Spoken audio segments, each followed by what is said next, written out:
Ngayon nga, naaayon, ako si Patricia B. Licuanan, tagapangulo ng Komisyon sa lalong mataas na edukasyon at tagapangulo ng lupon ng rehente ng UP.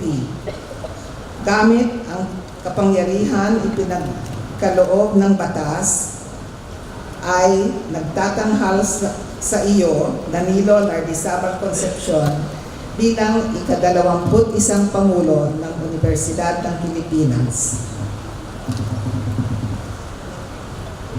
At nagbibigay sa iyo ang medalyong ito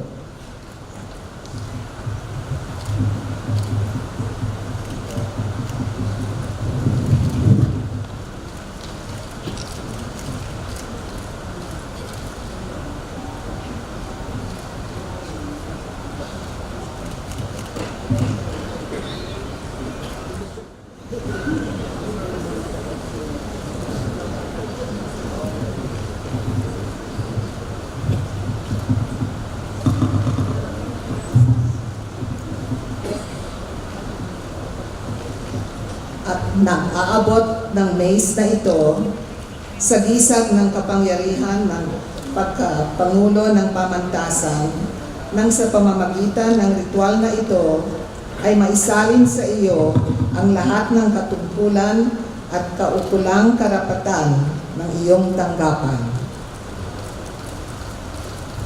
Tinatanggap ko ng buong pagpapakumbaba ang mace na ito na sumasagisag sa kapangyarihan ng aking katungkulan bilang Pangulo ng Universidad ng Pilipinas, ang pambansang pamantasan ng ika-21 taon.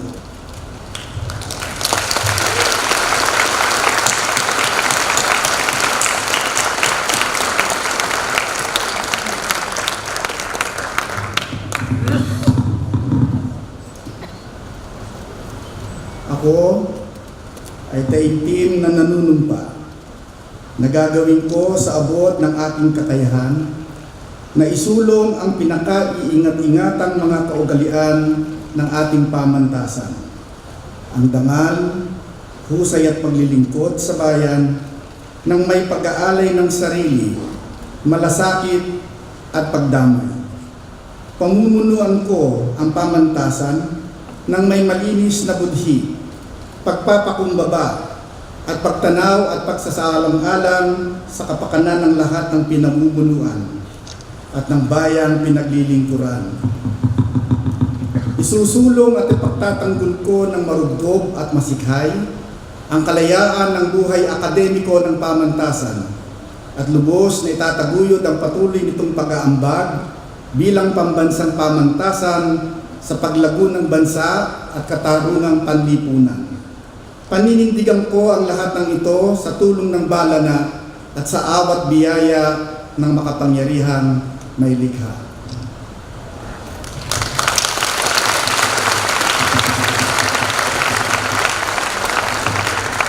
Karangalan po ang ipakilala ang ika-21 Pangulo ng Universidad ng Pilipinas, ang Pangulong Danilo Lardizabal Concepción.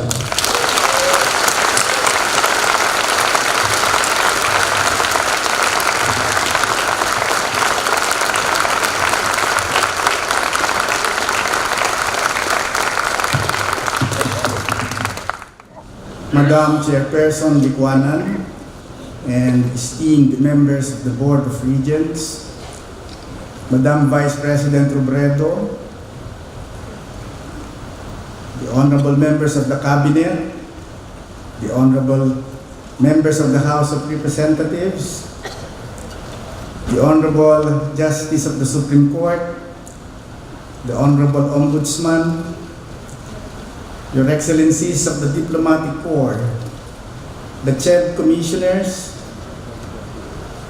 former UP Presidents who are here, distinguished guests, fellow faculty members and administrators, my charming wife, Atty. Gabby, and my family, my dear mother, Mrs. Natalia Concepción, my favorite mother-in-law, Mrs. Teresita Roldan,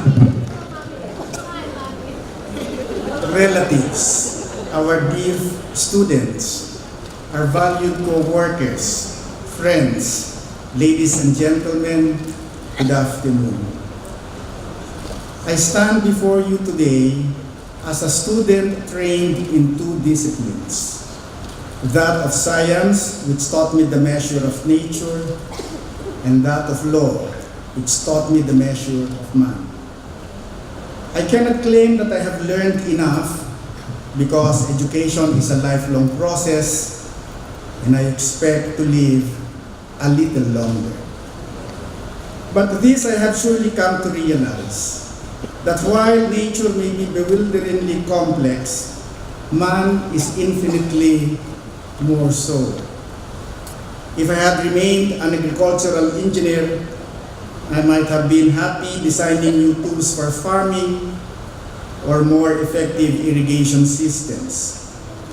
But ultimately, I found law more challenging.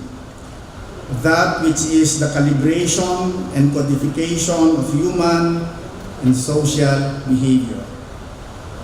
And as if that were not enough, and even before UP, I took on teaching and university administration, which, in a strange but logical way, draw on all these threads of thought and experience to form a coherent wholeness of purpose.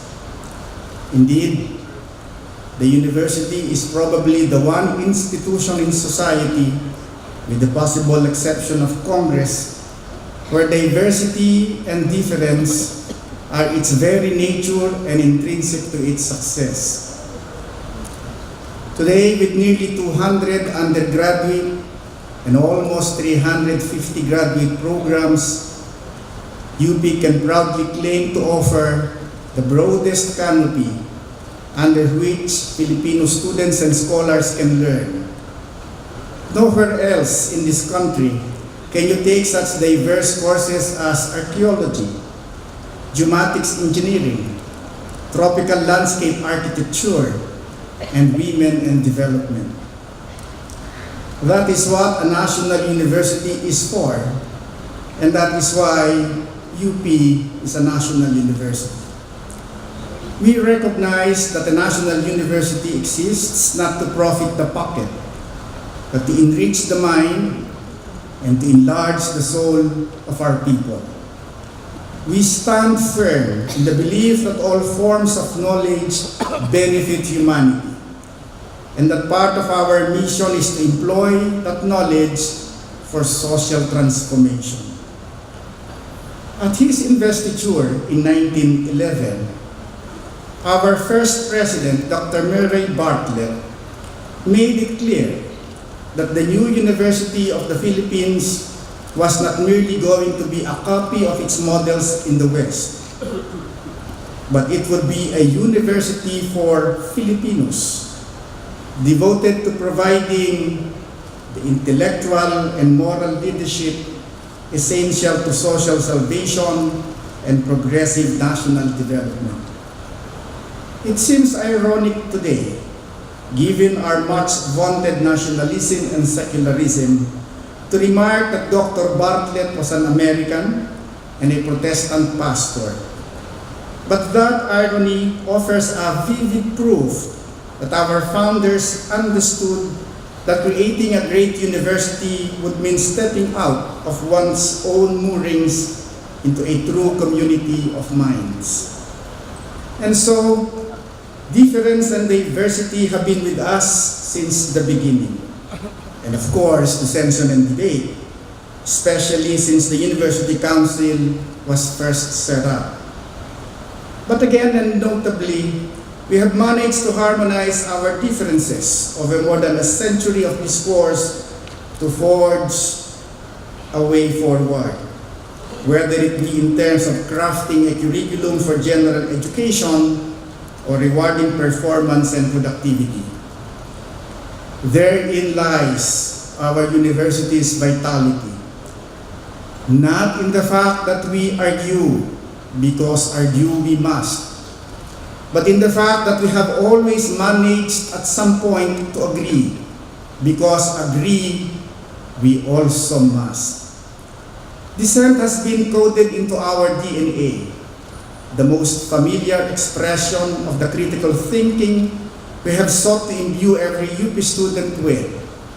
But we also know that between academic inquiry and practical necessity lies much common ground to explore and inhabit. On June 8, 1933, students of the College of Education boycotted their classes in the first protest ever against tuition fee increase from 30 pesos to 50 pesos per semester. Among the leaders of the mass action was none other than Fe Palma, the daughter of then UP President Rafael Palma. History does not record what President Palma said to his daughter afterwards. But I suppose he should have been proud, as she was a product of the liberal education that he himself espoused in his inaugural address. 4 years later, in 1937, when President Quezon pushed for the transfer of UP from Padre Faura to Diliman, UP students, led by a young editor named Armando Malay, held a straw vote that resoundingly rejected the move by 84%. The critics complained that Diliman was a dark and mountainous territory teeming with snakes, monkeys, and mosquitoes. Then UP President Danilo Gonzales was virtually crucified. But 12 years later, when the move had finally happened, Malay spoke again, but this time in Diliman, and acknowledged that it was time for a closing of the ranks. These instances of dissent were classically and uniquely UP. We ourselves have made this possible, empowering and emboldening generations of students with reason, enabling them, as Palma put it, to react properly to the promptings of truth and to the world. We, and perhaps we alone, have justly and proudly held reason above all other considerations in our academic life. Considerations such as creed, kinship, privilege, authority, they don't matter to us. And it is this supremely valuable faculty to which I appeal today as I grasp the helm of this great enterprise we call the University of the Philippines. Let reason guide us, but not reason alone. Let it be reason tempered with respect, responsibility, and collegiality. Both at the national and university levels, it is becoming difficult to push any agenda forward without being subjected to intense, sometimes malicious, but also often necessary scrutiny. In many instances, we have stopped talking to one another as a people sharing the same future. Truth, reason, and respect have been the prime casualties in these exchanges, which I am sure you have witnessed, if not participated in, online. The phrase social media has almost become an oxymoron, as it has become the stalking ground of some of the most unsociable people you could come across. Sad to say, some of that caustic and deeply divisive rhetoric has come to infect our university, not just our students, but our faculty, staff, and administrators as well. This is perhaps to be expected, as a university remains, in many ways, merely a microcosm of a much larger society. Our strength lies in our collegiality. If we allow our reason and our rhetoric to be clouded by intolerance, then we will be no more and no better than a gang. Indeed, than any other collection of ill-tempered individuals. At his investiture in 1975, another of my predecessors, President O.D. Corpus, openly took issue with the university's characterization as a battleground of ideas, calling it a romantic notion that people could ill afford to pay for with their taxes. Rather than a battleground, I prefer to focus on finding in this university a common ground, a clearing, a safe, free, and congenial space which its constituents can teach, study, and work productively to their full potential. UP must be that special place within which it should still be possible, despite all divisions and distractions, to work together with the universities and the nation's strategic interests in mind. For this, we must promote consensus over conflict, civility over calumny, and collaboration over confrontation. We must foster strategic thinking over short-sightedness, honest labor over opportunism, and shared effort over self-promotion. There should be no better place in this country than UP for the expression of ideas without fear of violent retribution from one's colleagues or from the state itself. There should be no environment more welcoming than UP for cutting-edge research, timely policy studies, exciting new exhibits and productions, and provocative art and literature. In other words, the work we have always meant to do and do best. We will be guided by the overarching vision of UP as a leading regional and global university in an environment that sustains 21st century learning, knowledge creation, and public service for society and humanity. Where our university is situated today would not have been possible without the foundations laid by my esteemed predecessors, whom I acknowledge and thank today, and to whom I make a personal pledge to do my best to live up to their example. President Edgardo Angara, who is not able to make it today, he is in Brussels. Presidents Emmanuel Soriano, Emil Javier, Jose Abueva, Francisco Nemenso, Emerlinda Roman, and Alfredo Pascual.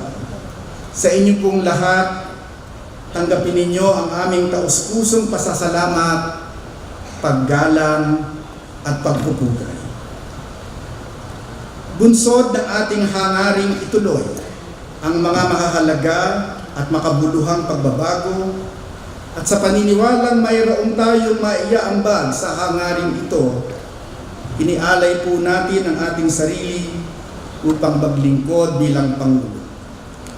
Nagsama-sama po tayo sa ating pakay at galaw, at dahil dito, tayo po ay nanaig at nagtagumpay.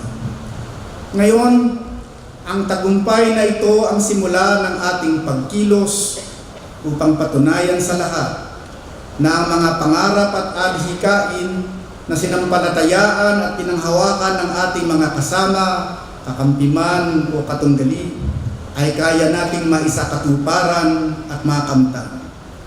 Lahat po ng ating balak at panukala ay matutupad at matatapos kung tayo po ay magsasama-samang muli sa pagpaplano, pagpapasya at pagpapatupad sa lahat ng ating gagawin para sa pagsusulong ng minimithing pagbabago. Upang tayo ay magtagumpay, ang tatlong sangkap ng ating universidad, ang mga mag-aaral, ang kaguruan at ang mga kawani, ay dapat na magkabigkis-bigkis tungo sa isang layunin.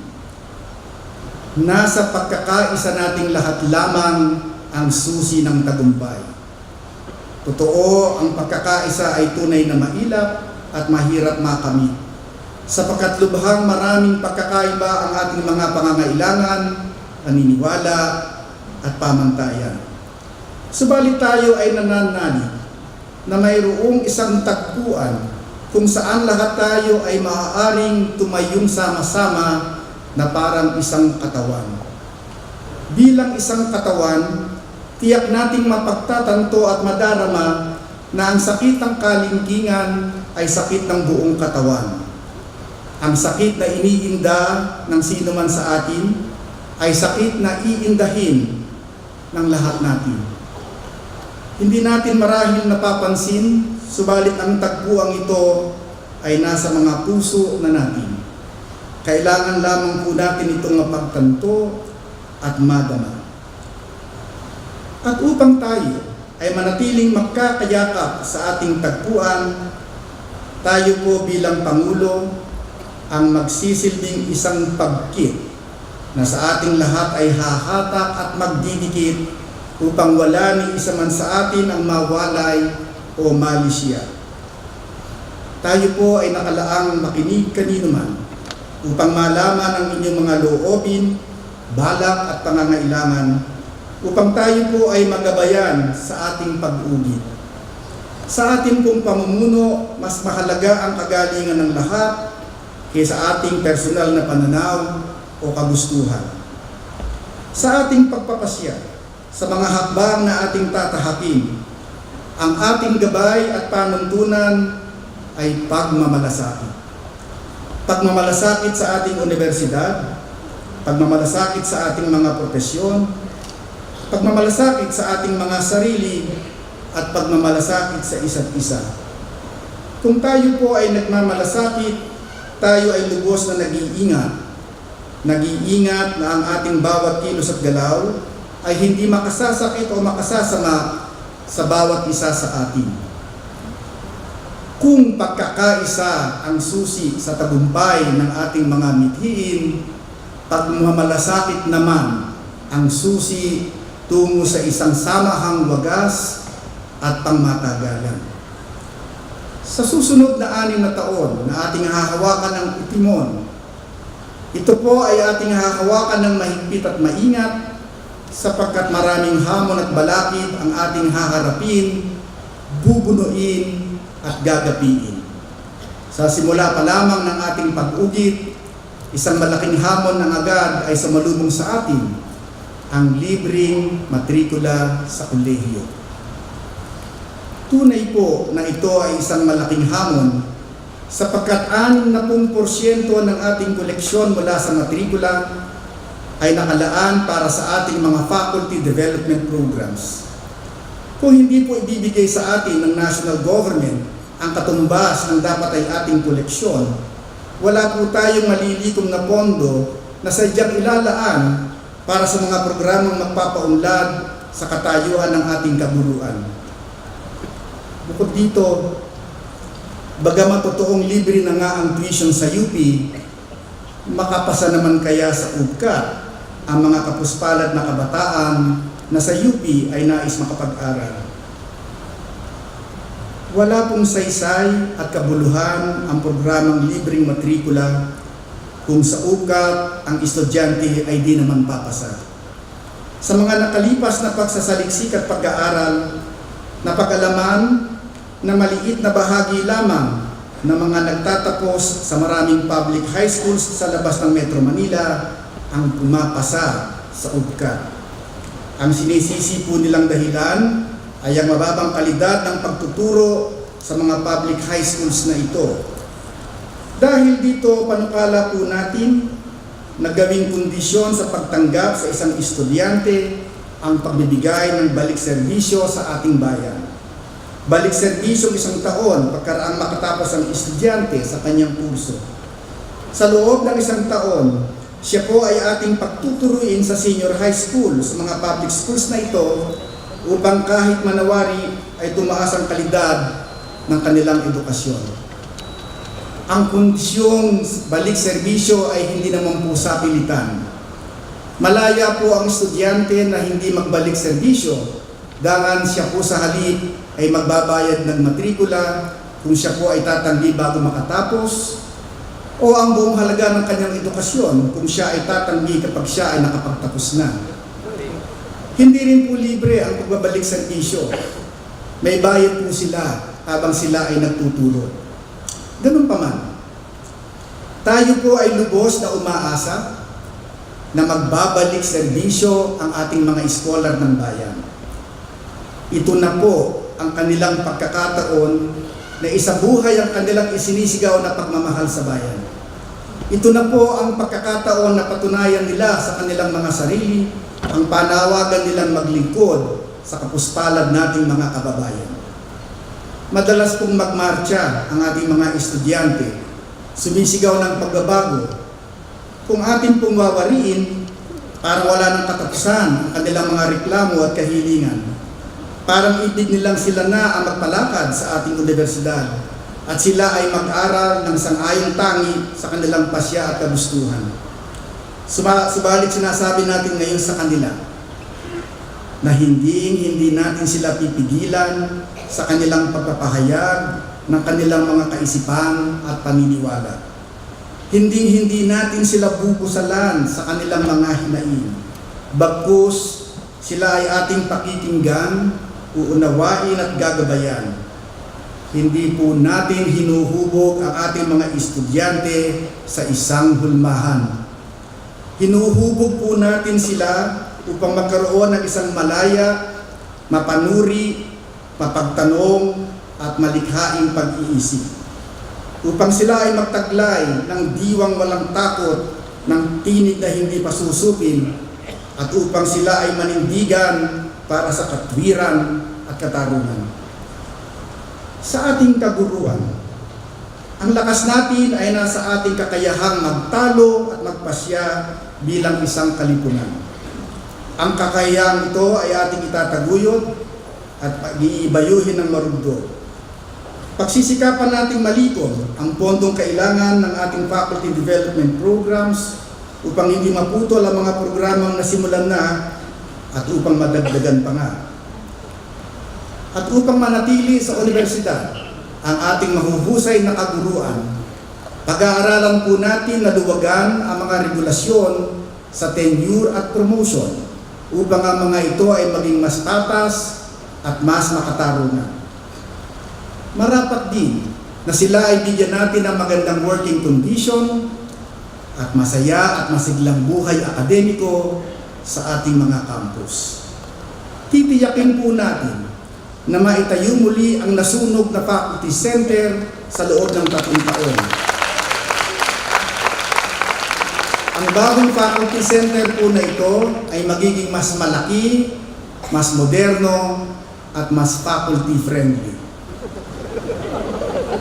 Ang ating pong kaguruan ay binibigyan ng lipunan ng pinakamataas na pagkilala at paggalang habang sila ay nagtuturo sa ating universidad.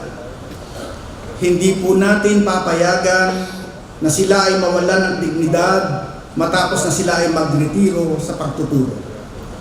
Marahil dapat tayong magtayo ng isang opisina na walang gagawin kung hindi ihanda ang ating kaguruan para sa kanilang pagre-retiro at upang sila ay gabayan at tulungan sa kanilang mga pangangailangan, lalo-lalo na sa usapin ng babae.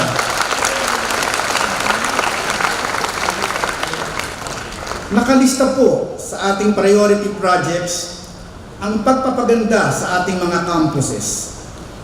Nangangailangan na po ng rehabilitasyon ng ating mga gusali at mga dormitoryo.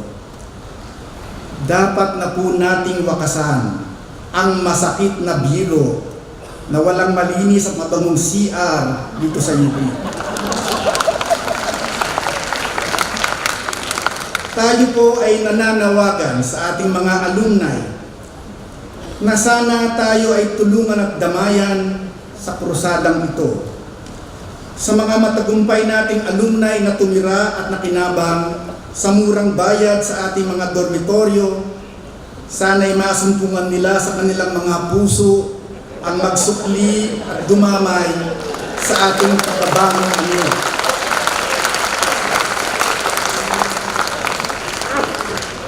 Pagsisikapan din po nating magtayo ng pangalawang Philippine General Hospital dito sa UP Diliman.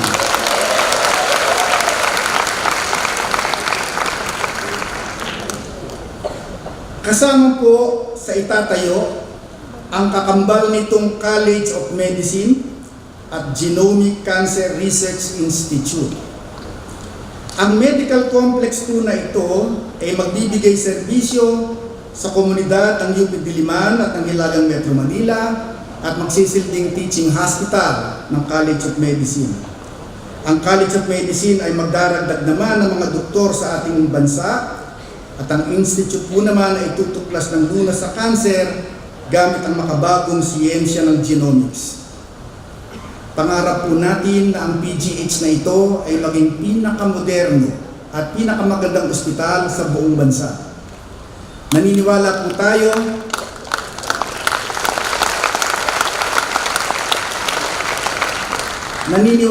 tayo na kaya natin isakatuparan ang pangarap na ito sa tulong ninyong lahat na mga congressman natin ngayon nandito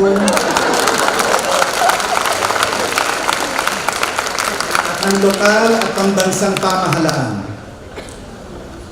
Para naman po sa ating mga kawani, sinimulan na po natin ang proseso upang gawing regular ang mga kawaning matatagal na sa serbisyo. Sapagkat mangangailangan ito na mga karagdagang plantilla positions, ang proseso po ay inaasahan nating magtatagal. Subalit, habang tayo po ay naghihintay, itataas na po natin ang mga non-UP contractuals, yung matatagal na po sa serbisyo, sa antas ng UP contractuals. Upang sila ay tumanggap na ng lahat ng benepisyo ng isang regular na empleyado. Ganoon pa man, inaasahan natin na ang mga kawani ay magmamalasakit din naman para sa kapakanan ng ating universidad. Huwag sana nilang igiit ang kanilang mga kahilingan kung ito ay hindi kayang pasanin ng ating kamangyaman. Kasabay nito, kailangan po nating suriing mabuti ang pangangailangan ng ating operasyon upang ang laki ng ating administrative workforce ay maging tugma rito at hindi tuluyang lumobo. Ang salot na umaapaw ay di na po dapat dagdagan. Sa ibabaw po ng lahat ng ito, iaangkas natin ang ating mga reforma sa ating procurement system, sa automation ng ating mga operating systems, at sa paggamit ng ating mga pondo at resources. Tayo po ngayon ang nag-iisang pambansang universidad. Subalit ang karangalan pong ito ay may kaakibat na tungkulin para sa mga universidad at kolehiyo sa buong bansa, pribado man o pampubliko. Sa ilalim po ng ating pagmamasid, itataguyod natin ang tambalan ng UP at mga universidad at kolehiyo na ibig makipagtulungan sa ating mga gawaing akademiko at pananaliksik.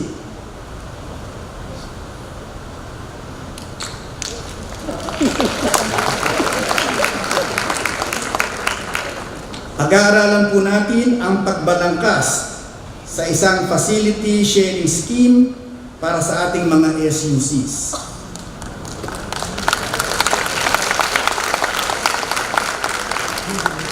Dumako naman po tayo sa usapin informal settlers.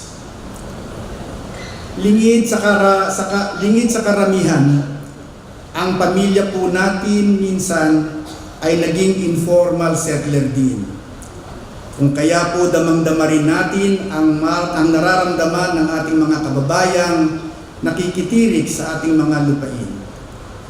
Bibigyan po natin ng tamang pansin ang kanilang kapakanan. Ang kanilang kagalingan ay lagi po natin ilalahok sa lahat ng balak at pagpaplano sa pagsasaayos ng ating mga campus. Hindi po tayo gigiba ng bahay kung ito ay gigiba ng buhay.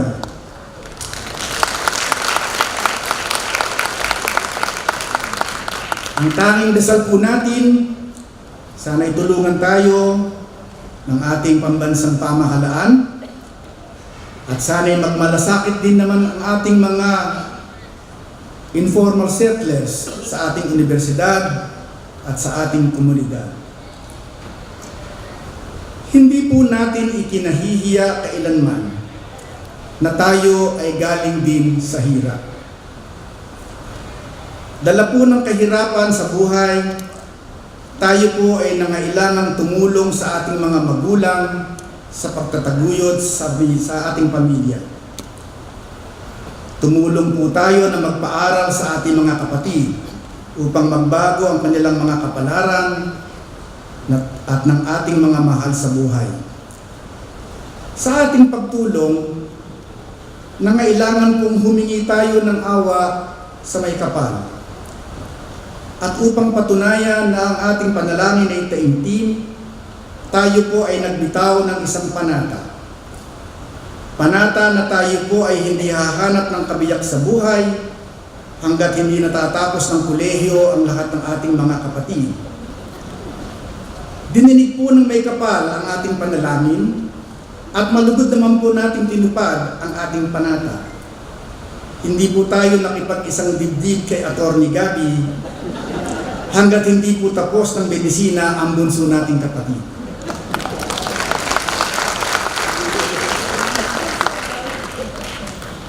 Ngayong hapon, saksi kayong lahat ang dakilang lumikha. Tayo po ay gumagawa muli ng isang panata. Panata na tayo po ay maglilingkod ng wagas. Maglilingkod sa sukdulan ng ating kakayahan, ng patas at makatarungan, ng buong puso at pagmamahal, ng walang iwanan at laglagan, at higit sa lahat na walang halong biro. Maraming salamat po sa inyo.